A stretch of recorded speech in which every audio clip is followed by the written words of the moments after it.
You have been sold a comfortable, beautiful lie. From a very young age, we are taught that friendship is a permanent fixture.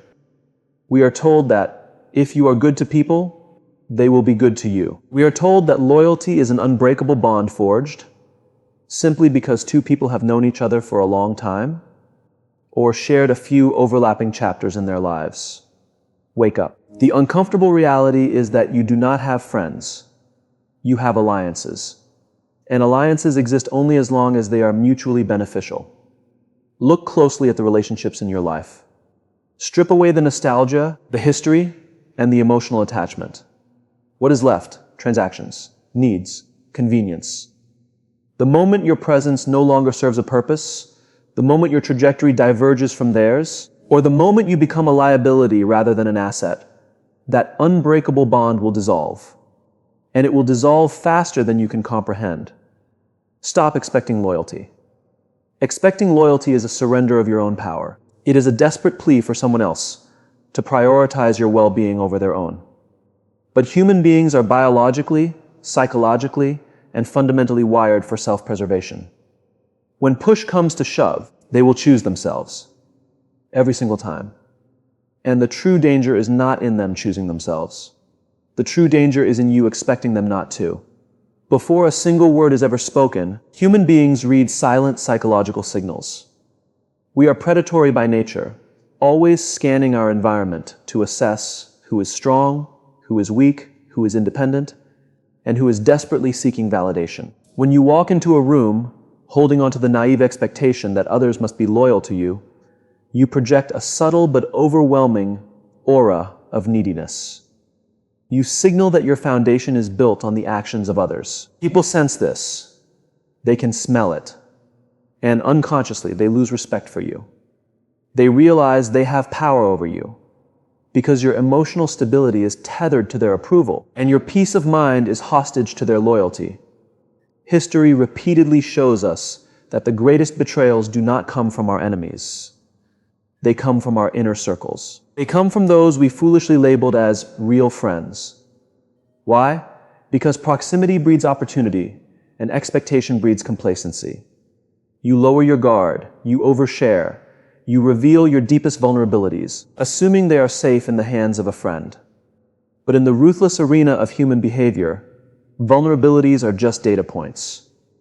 And in the game of human chess, those data points will be weaponized against you the moment it becomes advantageous for the other person to do so. To understand human nature is to accept that loyalty is never a given. It is a daily, dynamic negotiation. It is earned, maintained, and lost based on the value you bring and the boundaries you enforce. If you are angry because someone betrayed your loyalty, your anger is misplaced. You should be angry at yourself for ignoring the fundamental laws of human behavior. You expected permanence in a world governed by shifting interests. This is not a cynical worldview. It is a profoundly liberating one. When you stop expecting loyalty, you stop being a victim of human unpredictability. You stop giving others the power to destroy your peace. You take back the pen and begin writing your own rules. You finally realize that the only true, unconditional loyalty you will ever possess is the loyalty you have to yourself. This is the core illusion we must shatter right now. You are walking through life wearing a blindfold of optimism, hoping that your friends will catch you when you fall. But the Stoic mind knows better. The Stoic mind understands that gravity does not care about your hopes. If you fall, you will hit the ground. Therefore, you must learn how to stand entirely on your own 2 feet, utterly unbothered by the shifting sands of human alliances. Once you accept that alliances are temporary, your entire approach to human interaction must fundamentally change. The first casualty of this awakening must be your need to over-explain yourself. Look at the average person in any social dynamic. When they feel misunderstood by a so-called friend, what is their immediate instinct? They talk. They justify. They send long, emotionally charged messages. They bleed their internal state out into the open, desperately hoping the other person will see their side and validate their feelings. You must understand this. Over-explaining is never about clarity. It is a desperate plea for validation. It is you handing over the keys to your emotional baseline and begging someone else to drive. When you explain yourself constantly, you broadcast weakness. You tell the psychological predator sitting across from you that their opinion dictates your reality. You signal that you do not trust your own judgment unless it is co-signed by their approval. And in doing so, you willingly surrender your leverage. You tell them, without using these exact words, that you are afraid of losing them. And the moment a person knows you are afraid to lose them, they will stop respecting you. Now, compare that to the individual who embraces the profound power of silence and restraint. Silence is terrifying to the uncalibrated mind. It creates an uncomfortable void. And human psychology dictates that people absolutely despise an emotional vacuum. When you deliberately speak less, you force the other person to speak more. They will nervously rush to fill the silence, and in their haste to keep the interaction alive, they will drop their carefully constructed masks. They will overcompensate. They will reveal their insecurities, their hidden motives, and their true character. While they are busy talking, you are busy gathering vital data. You are watching the board. You are seeing exactly who they are, rather than who they pretend to be. To master this game of human chess, you must cultivate an aura of mystery. Mystery is not about acting deceitful. It is about absolute emotional containment. You do not need to share every detail of your life, your next strategic move, or your deepest fears with the people you call friends. Why? Because the more they know about your internal mechanics, the easier you are to predict. And a predictable person is a highly manipulatable person. If they know exactly what makes you angry, what makes you sad, and what makes you feel loved, they have the exact blueprint required to control you. Stop treating your social circles like a confessional booth. Stop giving away your most valuable asset, your internal state, for the incredibly cheap price of temporary validation. When you practice intense restraint, you become an enigma. People naturally respect what they cannot fully understand. When you do not react to their provocations, when you do not complain about your hardships, and when you do not beg for their loyalty, you completely disrupt their psychological expectations. They begin to wonder what you know that they do not. This restraint is your strongest armor.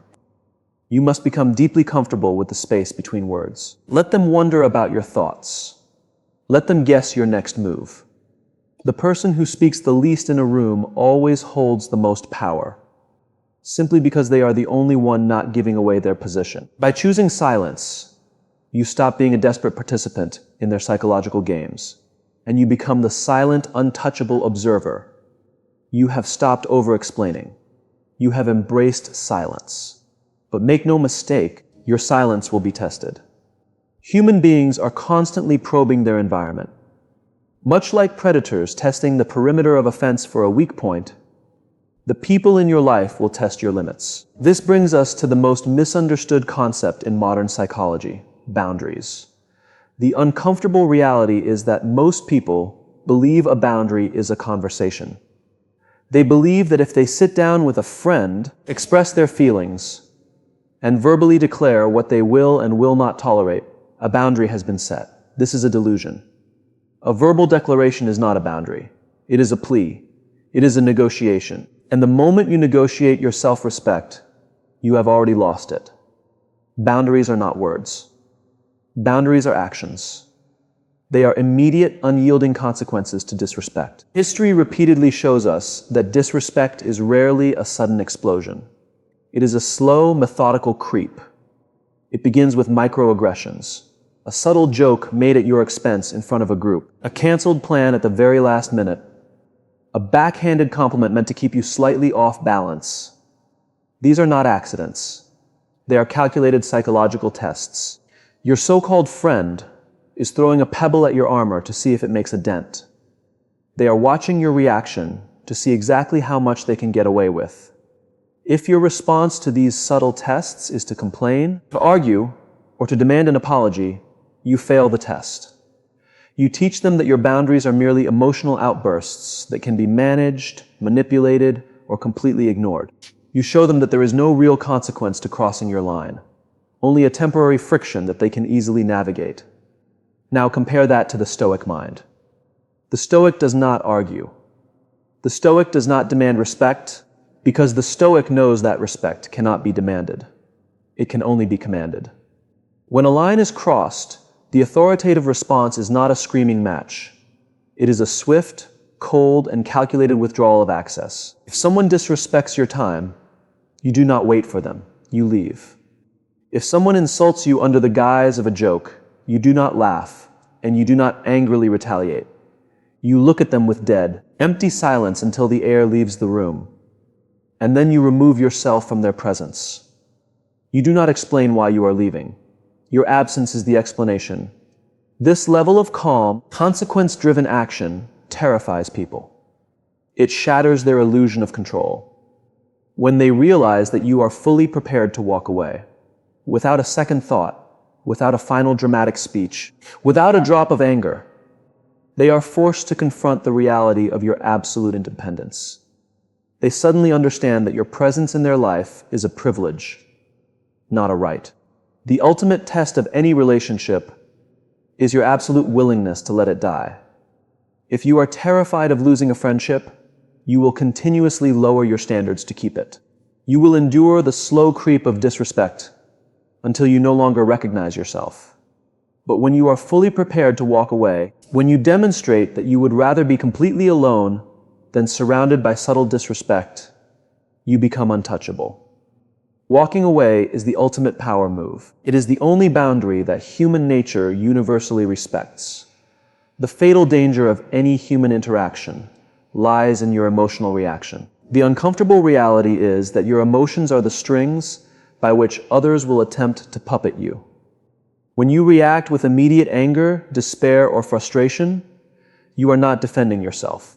You are handing the remote control of your nervous system directly over to the person who just disrespected you. Think deeply about the architecture of a subtle insult, a betrayal, or a broken promise from someone you once considered a loyal friend. It is carefully designed to elicit a specific, predictable response. It is a psychological trap. If a so-called friend throws a verbal barb at you and you explode, they win. They now know the exact coordinates of your insecurities, and more importantly, they know they possess the power to trigger them at will. Your anger does not project strength. It broadcasts a profound, bleeding vulnerability. It screams that your internal state is fragile and easily destabilized by external forces. Now, compare that to the master of emotional containment. The Stoic mind understands a fundamental law of dark psychology. He who controls his reactions controls the entire board. When you remain entirely calm under pressure, when you absorb a calculated insult without a single flinch, you instantly break the psychological script your aggressor relies upon. History repeatedly shows us that the most terrifying individuals are not the loudest ones in the room. They are the ones who do not react. They are the ones who process chaos and disrespect with cold, calculated precision. This is where you must weaponize the power of the pause. When someone tries to provoke you or test your emotional baseline, do not answer immediately. Instead, deploy these 3 silent countermeasures. Hold the silence. Let their toxic words hang suspended in the empty air. Do not rush to defend yourself. Let the sheer awkwardness of their own disrespect weigh heavily on them. Maintain cold contact. Look at them with dead, analytical eyes, as if you were observing a fascinating but insignificant insect. Fry the primal. Give your rational brain the crucial seconds it needs to completely suffocate your emotional reflex. By employing this simple, devastating pause, you instantly reverse the power dynamic. The aggressor expects a fiery clash or a defensive excuse. Instead, they are met with a chilling brick wall of stoic indifference. In the face of your silence, they will begin to scramble. They will second-guess their move, completely unnerved by your lack of compliance. To understand the sheer advantage of this, look at the distinct contrast in how these 2 mentalities operate. The reactive mind defaults to immediate emotional outbursts and defensiveness. It desperately attempts to shield its fragile ego, begging for loyalty, fairness, and understanding. Because of this, it is easily manipulated by the most basic provocations. Now compare that to the Stoic mind. The Stoic relies on calculated, delayed responses rooted purely in logic. Instead of defending itself, it lets deafening silence expose the aggressor's true motives. It does not beg for fairness. It commands immediate respect through unyielding calmness. This makes the Stoic completely unpredictable and entirely self-contained. This emotional mastery makes you deeply unpredictable. Human beings are pattern recognition machines. They manipulate the patterns they can predict. If they know you always complain when excluded, or always yell when insulted, they will deliberately orchestrate situations to make you look unstable, thereby maintaining dominance. But if you have no predictable emotional tell, you become impossible to manipulate. Your calmness is not passivity. Your calmness is the ultimate psychological weapon. It signals to everyone in your orbit that your internal peace is an unbreachable fortress, and they do not have the clearance to enter. The uncomfortable reality is that human beings do not value what is freely given. We value what is rare. We value what is difficult to obtain, what requires effort, and what carries an inherent risk of loss. This fundamental economic principle of supply and demand applies just as ruthlessly to human psychology and social dynamics. If you are always available, always accommodating, and always the first to reach out, you are mathematically depreciating your own worth. Stop being universally accessible. When you grant everyone unlimited access to your time, your emotional energy, and your presence, you instantly destroy your perceived value. You become the psychological equivalent of tap water, necessary perhaps, but entirely unappreciated because it is always there.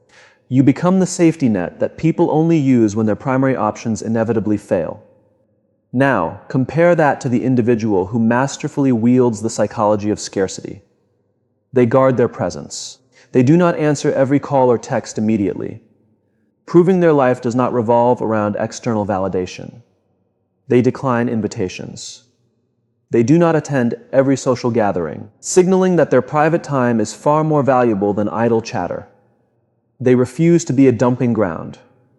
They do not stretch themselves thin to accommodate the emotional baggage or the whims of so-called friends. They treat their time as an incredibly finite, highly exclusive resource. And because they protect it so fiercely, the people around them instinctively begin to crave it. When you drastically limit your availability, every single interaction you choose to engage in suddenly carries tremendous weight. Your presence goes from being a casual, overlooked expectation to a highly sought-after privilege. History repeatedly shows us that an undeniable reputation is not built on what you declare you will do. Reputation is the long, imposing shadow cast by your consistent, unyielding actions. When you systematically apply the principles we have discussed, when you expect nothing, when you embrace silence, when you enforce boundaries by calmly walking away, and when you completely suffocate your emotional reactions, you forge an ironclad reputation. The people in your social ecosystem will begin to talk about you. They might label you as cold. They might call you distant, arrogant, or aloof. Let them. Because underneath those defensive labels lies a profound, unshakable foundation of absolute respect. They will know, without a shadow of a doubt, that you are not a person who can be manipulated or played. They will know that your loyalty to yourself is absolute, and any loyalty you extend to them is strictly conditional upon their continued, unwavering respect. You are no longer a pawn in their game of social validation. You have stepped off the board entirely to become the sovereign architect of your own reality. This is the ultimate, triumphant evolution of the Stoic mind. You must stop looking externally for brotherhood, for enduring loyalty, and for validation. You must aggressively recognize that the crowd is fickle, that alliances all have an expiration date, and that the title of friend is nothing more than a temporary badge worn by people passing through the temporary corridors of your life. Do not mourn the loss of this beautiful lie. Celebrate the ruthless clarity it brings. The next time you find yourself entirely alone, do not let panic set in. Look in the mirror. Realize that the only person who will never betray you, the only person who will never abandon you, and the only person who will fight for you when the entire world turns its back is staring right back at you. Be your own savior, be your own master, and let the rest of the world bleed itself dry, trying to earn the right to simply stand in your presence.